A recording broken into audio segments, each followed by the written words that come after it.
Everybody, welcome. You're hanging out with Ben. This is the Hardcore Punk Project here on the X 92.5 FM in Kamloops. Today we're talking about My Kid Brother. They are Virginia based.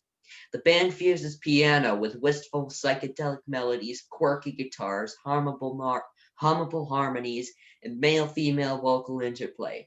Vocalist slash guitarist Christian Yanakis encapsulates the EP, calling it a carefully curated soundtrack for coercing your friends into joining a psychedelic fueled cult. So, band members, My Kid Brother is Christian. Yep. Hey. We got Dylan. Hello. Richard. Hello. And Sam. Hey there. Okay. We got one more. We got one more. Piano. Oh, it looks like I skipped someone. Whitman. Over here. Oh, okay. Didn't see the name on the script due to the amount of instruments. So, thanks for joining me here on the act. Thank you. Thanks for having us. How are you all doing today? Good. Can't complain. We got coffee and we're all hanging out, so we're pretty happy. All right. So first off, you okay with the teen interviewing you? Yeah, that's fine. All right. You know what one of the best parts about being a radio host is? What's that? It's getting to listen to the albums before the release and talking to the bands, like we're doing now.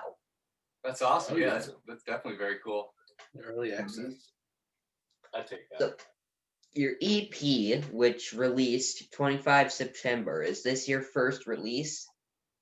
As a band, no, but as after signing with Fearless Records, it with them, it is our first album. Yeah. Okay. So we'll talk about every song on the album one by one. Okay, if cool. you're okay with that. Yeah, that sounds great. Okay, so the first song is Daydream. Mm-hmm. You guys heard of No Copyright Sounds? What's that? Yeah. The record label, they make music that anybody can use. Oh, cool. This song's keyboard parts reminded me of some of their songs. Oh, did they? Cool. Is that good or bad? Okay, it's good because Copyright Sounds made up most of my childhood. Oh, cool. That's awesome. Tell us about this song. Well, so the song was originally, I wrote it when Dylan and I were camping in a cabin in West Virginia, and we were just messing around during the day. I think we were outside, and I had already had the lyrics written, and I just didn't really know where to place those lyrics to a song.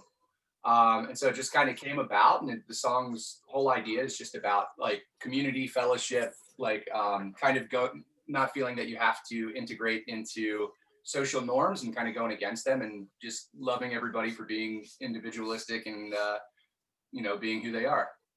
Yep. All right. Who is your biggest influence? And it cannot be your mom. Well, then I don't know. I think mine would be either, I would say musically, probably David Bowie or Isaac Brock from Modest Mouse. Okay. Yeah. Anybody else? Richard, who you got? I feel like it comes from a lot because I play bass and guitar, and so there's kind of like a meld of the two. But I feel like for bass, there's like a lot of Motown people, like James Jamerson and Marvin Gaye. But I feel like generally for like the sound that we do, it's kind of like, I feel like Radiohead spills in there a lot. Yeah. And it depends for me on depending on what we're doing. Yeah. Like if we're doing, I mean, like as far as like, I guess my main like overcarrying one for like as far as like tones and trying to do fun shit would be Colin Francietto. from Circa. I really like Oh yeah, yeah. the way yeah. he does like cool, witchly Yeah. stuff. Yeah, some of my influences for guitar. Oh, nice. I would think maybe Angus Young, Yeah. Cool. maybe some Billy Talent in there.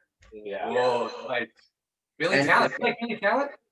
Yeah, Billy Talent's a good band. Dude, yeah, Billy Talent's awesome. I saw them in Baltimore, like I think like after they released Billy Talent 3, like probably 2011. I've liked Billy Talent for a long time. And for bass, I'm gonna give it to Nick Oliveri from Queens of the Stone Age. Oh, nice. It's my favorite. And band. then maybe Mikey Way from My Chemical Romance. Mm, Nice. very cool. That's a solid list. Oh yeah. Yeah. Great. Track 2, good news. The song has nice rhythm and good balance. Thanks. I was bobbing to this actually. And what can you share about this song? It's one of the songs that I think is one of our like songs that we've been playing live for the longest time. It's it's similar to Daydream in its like meaning. I think it's just kind of about like, you know, having fun, being yourself, not really relying on too much other than things that you can do amongst yourself, your family, and your friends, and kind of finding like center and happiness in that. All right. Okay, so let's just flip this around. I heard that all you guys hand painted the EP covers. Are you guys artists in your spare time? Some of us. Dylan? Dylan. I am sort of, I guess. Your graphic designer. Yeah, I'm not a professional painter by any means. But my like day job is graphic design, and do a lot of the graphic design for the band and stuff. But yeah, I mean, we didn't really do any fine art with the EP. We just kind of had fun and got a bunch of paint and splattered it, and you know. It was kind of organized chaos. Yeah. Yeah. We doodled on everything. Oh yeah, that part. That was a slow part. Yeah. Each of them is unique. But Some of us may have got paint in our eyes, maybe. Yeah. While making them. yeah, we got a little carried away with the splatter parts a few times. But That's how Yeah. bad we are at art, is we end up with paint in our eyes. Does this help with songwriting? I think so. I think they're kind of like intertwined for sure. Like, I mean, does it help with songwriting? Like, I think that any sort of creative outlet oh, for sure. is going to, you know, kind of roll over onto other creative outlets, other mediums. And Yeah, and they kind of interplay too, because like a lot of the art's based off what the music sounds like or what the lyrics are. So yeah. it's like a fun, they definitely interchange with each other. Yeah. I think all of us too have like a second medium besides music that we all kind of utilize and like to do. All right. Track 3, Smile, Losing My Mind. I heard Black Keys in this. Lots of it. Yeah, I love the Black Keys. Sounded like Lonely Boy of all things. Yeah, Lonely Boy's awesome. Were they one of your influences when making this E EP? Honestly, no. I like the Black Keys, but I think like for that song coming about, that one almost went through like 4 or 5 different phases until it turned into what it is now, and so it stemmed from like the main riff and the verse, honestly, more from like Jack White. Mm-hmm. Yeah. But yeah, it kind of just evolved into what it is over the course of like a year. All right. Went through the filters. Yeah. When and where do you get your inspiration? How do you remember your lyrics? And who is the main songwriter? I'm the main songwriter, but I think we all kind of it'll be like the bones of it, and then everybody comes together and we put like all the rest of the pieces together. I sometimes don't remember all my lyrics, but that's it. If I'm singing and playing live, I'll have moments where I'm just like, oh wait, why am I blanking right now? I've done this so many times, and then they just kind of like fall out, and you just say the right thing, or you play it off if you didn't. Yeah.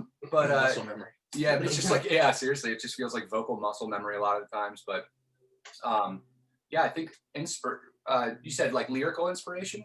Yeah, lyrical inspiration. When and where do you get it?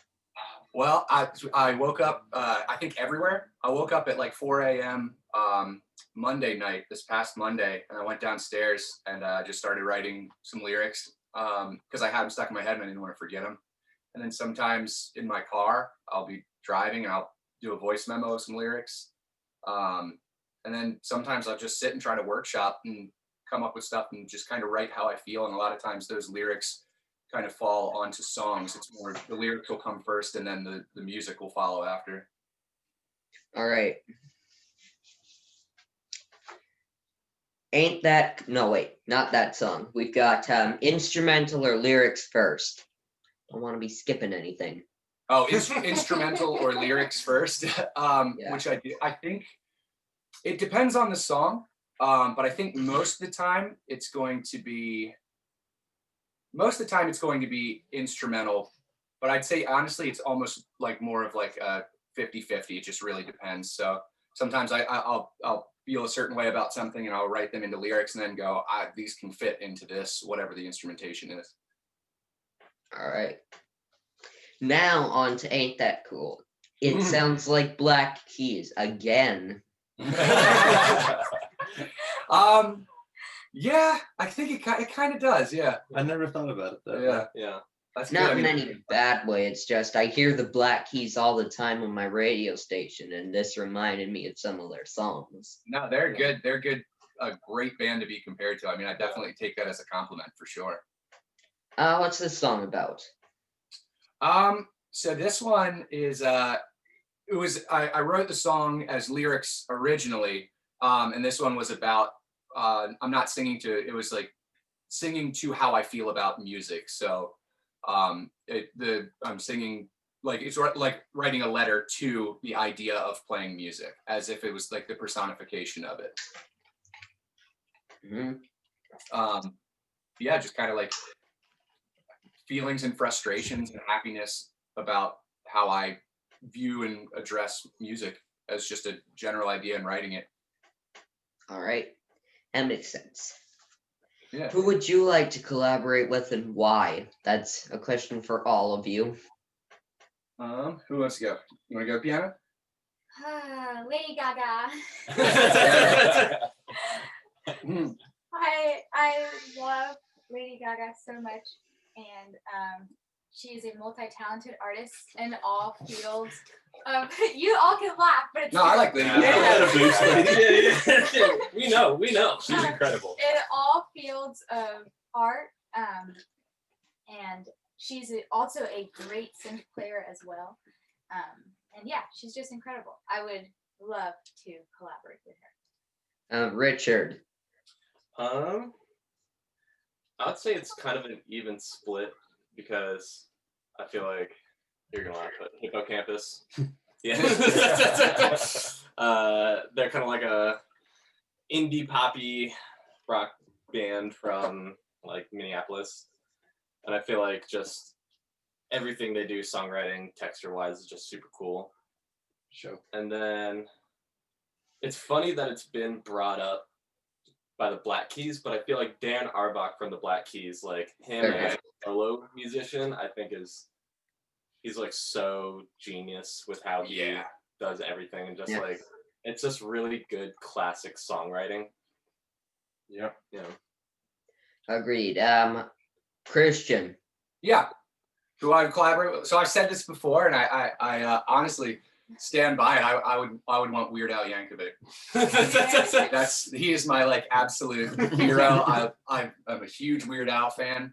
Everything he does is awesome, and it makes me feel amazing. So if I could somehow parody with him and join up with him to make a song or collaborate, it would be a dream come true. I love Weird Al. All right. Dylan, you're the last one. I would say Andy Hull from Manchester Ooh. Orchestra would be amazing. It's one of my favorite songwriters. That's a good one. Also, I mean, anyone from Circa I'd be a little fangirl for. Mhm. As far as like if I think Andy Hall probably for Manchester Orchestra. All right. Yeah, I would probably collaborate with Lissa White Gloves for Arch Enemy. She's a female death metal singer. Oh, cool. Nice. Maybe Papa Roach because Tobin Esperance is a good bass player.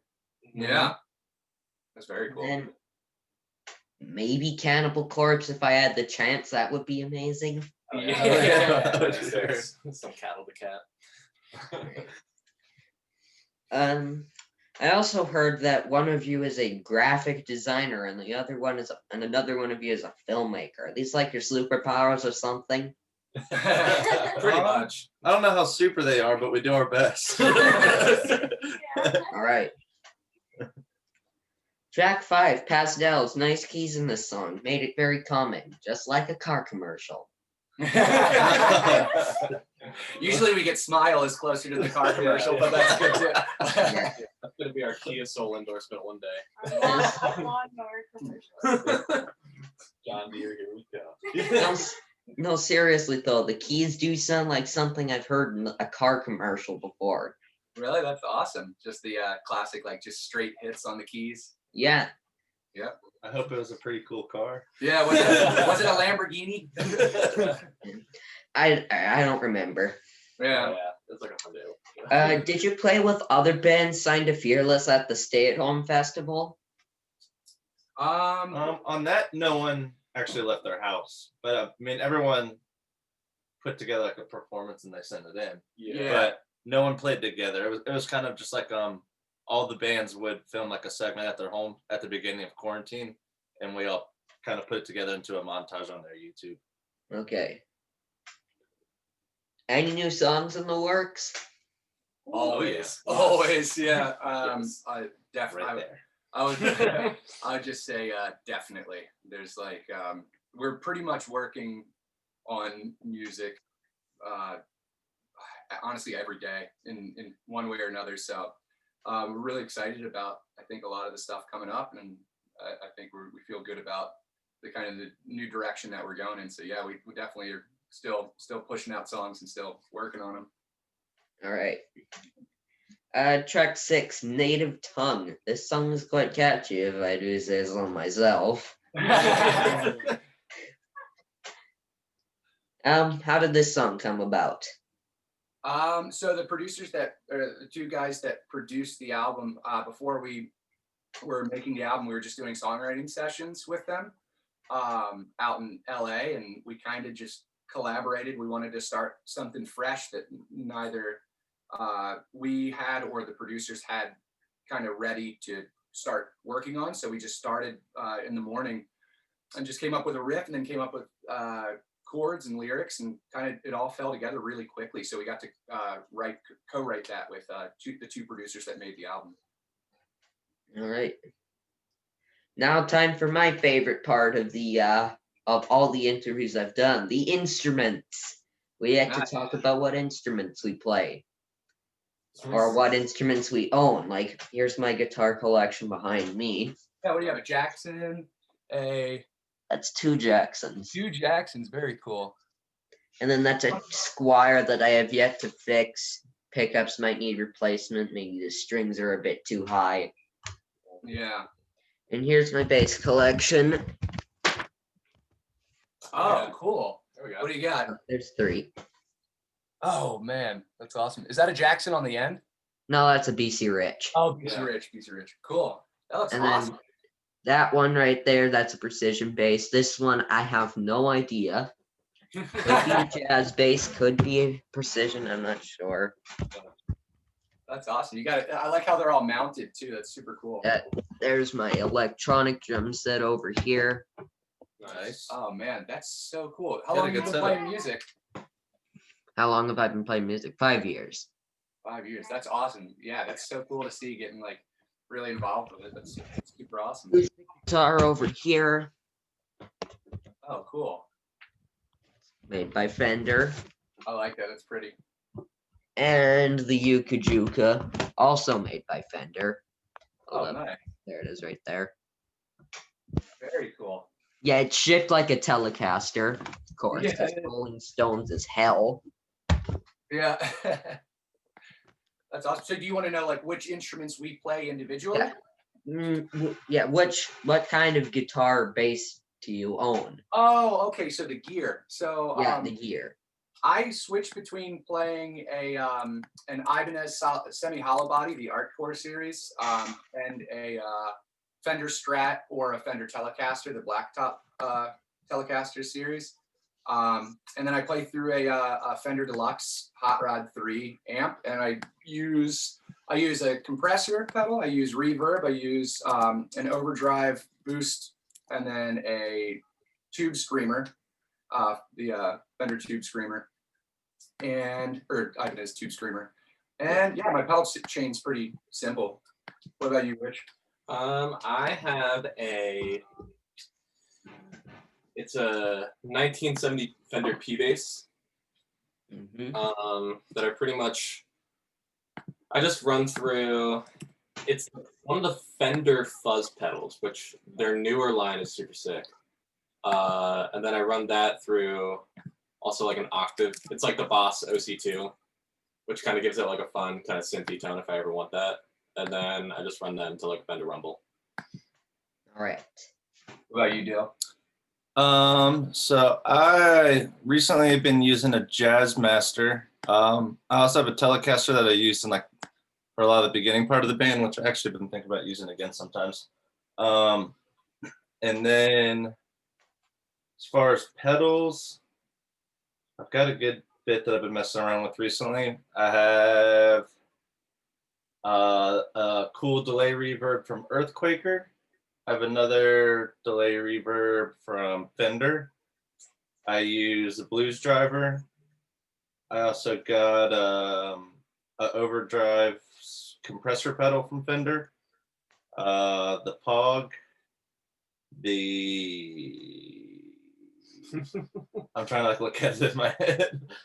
Yeah, you. What else is the on there? JHS. Oh yeah, borrowed Richard's JHS, which is also like kind of a crunchy overdrive. Yeah, I've actually just got a new pedal board last week, and I've kind of been rearranging and using this downtime to kind of put together a new pedal chain. But yeah, I've been messing around and having a lot of fun with some big, liquidy, spacey reverbs and stuff, which is probably not Right. gonna leave the application of my bedroom, but Piano? I play the Roland Phantom X7, which is a vintage keyboard. It's a sequencer and sampler. Yeah, I've got 3 X7s because you can't buy them anymore because I know you got 3. Yeah, they discontinued them. But yeah, it's a really fun keyboard. Sam? Yeah. I'm crazy about, I've got an SJC Tour Series kit that I love. goes cuckoo for them. Yeah, it's like the first kit that I've been like, all right, I don't want anything else. I could play this forever and be totally happy with. And then I'm doing K series cymbals for the most part. Sometimes I'll mix and match, and depending on what we're doing, toy around with some different things. And then mostly using the Superphonic Black Beauty John Bonham style snare drum that cracks through everything, and it's super loud and beefy. So yeah, that's my go-to. That's pretty much all of our gear, I think, All right. summed up. Yeah. Now we're getting to the last couple questions. So the first thing up is something that I like to do to all the bands I've interviewed. So like I think 22. Nice. I think you're the 22nd actually. Oh, cool. Very cool. And hard to believe my first one was actually Hell Yeah. Oh, yeah, nice. nice. That's That's awesome. so cool. Hell yeah. Right. Okay, so are you guys ready for the challenge? Yeah, I Yeah, think so. Always. Always down for a Yes. challenge. The challenge is trademarked, so don't steal it or I'll copyright claim your ass. We'll be sure not to. Okay. Challenge. The challenge is a music video. You guys doing a cover of Bow It to Bob by Kid Rock in your style with the lead singer all pimped out like Kid Rock is. By that I mean you have to dress like a pimp. So that's the challenge, is to do a music video of which song? Ball it to ba. Oh, that would be so funny. I mean, I think we should actually travel to Detroit to do it. I too. know. Yeah. That I mean, my best friend. We Wait, is this yeah. the same challenge? Is this always the same challenge, or is this? No. It's Oh. always a different challenge that I like to personalize for the band. Awesome. Oh, nice. So how would I submit this to you? Just email. Just upload it to YouTube and tag me in it. Okay. I think it might be acoustic because we some of the microphones, but I think I could do a cover of that. Yeah. All right. To dress up. I got dressed up like Kid. I just take off my shirt and have long hair. And for a day, we're my Kid Rocker. Yeah. All right. I'll take note of that. I'll try and get that over to you. Okay. Is there anything no one knows about the band that you're willing to share, guys? No one knows about the band. I would say. I guess people know about this, but not many. Whenever we are playing and we're traveling from city to city, we always try to stay with as many interesting people as we can. And so we like to people that we know or people that are recommended, but a lot of times we stay with people that we don't know, whether it's a Airbnb or whether it's a friend through a friend. Like when we were in New York City, we stayed in a loft that was people we had never met, but they were wonderful. And they just got put in contact with us, and we were like, sure, free place to sleep. And we stayed there 2 nights, and they had like, it was amazing. They were on like the 16th floor with like a penthouse like loft and everything. You can bring that Doge with you in the background. We want to. This Doge is a good Doge. This haze. I guess no one knew that we also shot a lot of fireworks off that roof. I think it was statute. Oh yeah. Statute of limitations. I think we might. Yeah, be we safe might by be now. good. Yeah, we might or might not have shot fireworks off of that roof in the Lower East Side in Manhattan. Yeah. Yeah. Fireworks are cool. I might be launching Yeah, some there you for go. Halloween if I can You get my have a hands large on any. police officer following Yeah. in New York City. All right, now the final question is: do you guys think that Trump having corona is real, or is it a politically staged? I've thought Ooh. both things could Yeah. possibly be true, but I think he actually. I think does it's have it. probably real. Dude, Yeah. just how irresponsible he is with it.